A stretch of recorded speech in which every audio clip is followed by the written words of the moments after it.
গণ অভ্যুত্থানের সময় গুলিবিদ্ধ ঈশ্বরদীর মুরাদ হোসেন সুস্থ হয়ে উঠতে এখনও লড়াই করে যাচ্ছেন।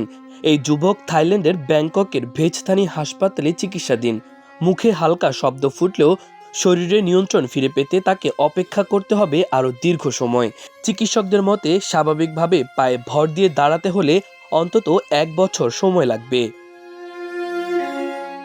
জানা গেছে, গত বছরের 18 জুলাই ঢাকায় আন্দোলনের সময় কর্মস্থল থেকে বাসায় ফেরার পথে গুলিবিদ্ধ হন মুরাদ। তিনি তখন রাজধানীর একটি চাইনিজ রেস্টুরেন্টে কাজ করতেন।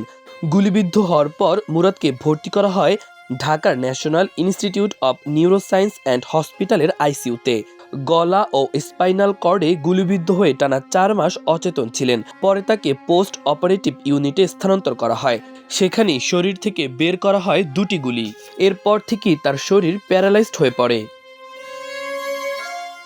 মুরাদের সর্বশেষ শারীরিক অবস্থা সম্পর্কে জানতে ব্যাংককের ভেজথানি হাসপাতালে চিকিৎসকদের সঙ্গে কথা হয়।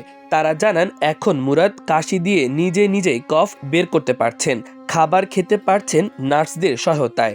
তার মুখে হালকা কথা ফুটছে, প্রতিদিনই অল্প অল্প করে উন্নতি হচ্ছে।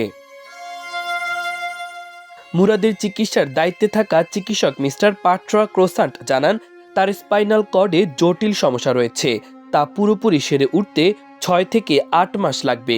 এরপর ধীরে ধীরে শারীরিক সক্ষমতা ফিরে পেতে আরও সময় লাগবে। তবে চিকিৎসায় ইতিবাচক অগ্রগতি দেখা যাচ্ছে। মুরাদের বাবা আমিনুল ইসলাম ছেলের পাশে আছেন ব্যাংককে। তিনি জানান, চিকিৎসকরা আপ্রাণ চেষ্টা করে যাচ্ছেন। আশা করছি মুরাদ একদিন আবার নিজের পায়ে হাঁটবে। দেশবাসীর কাছে আমি আমার ছেলের জন্য দোয়া চাই। ঘটনার সময় মুরাদের বিষয়ে সংবাদ মাধ্যমে প্রতিবেদন প্রকাশ হলে বিষয়টি সরকারের নজরে আসে।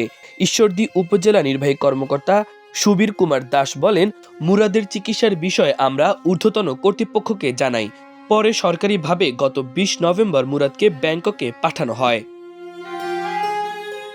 নিউরোসায়েন্স হাসপাতালের চিকিৎসক অধ্যাপক রেজাউল করিম বলেন, মুরাদের শরীর থেকে গুলি বের করার পর স্পাইনাল কর্ড নষ্ট হয়ে শরীর প্যারালাইজড হয়ে যায়। দ্রুত থাইল্যান্ডে না পাঠানো হলে বড় ধরনের বিপর্যয় ঘটতে পারত।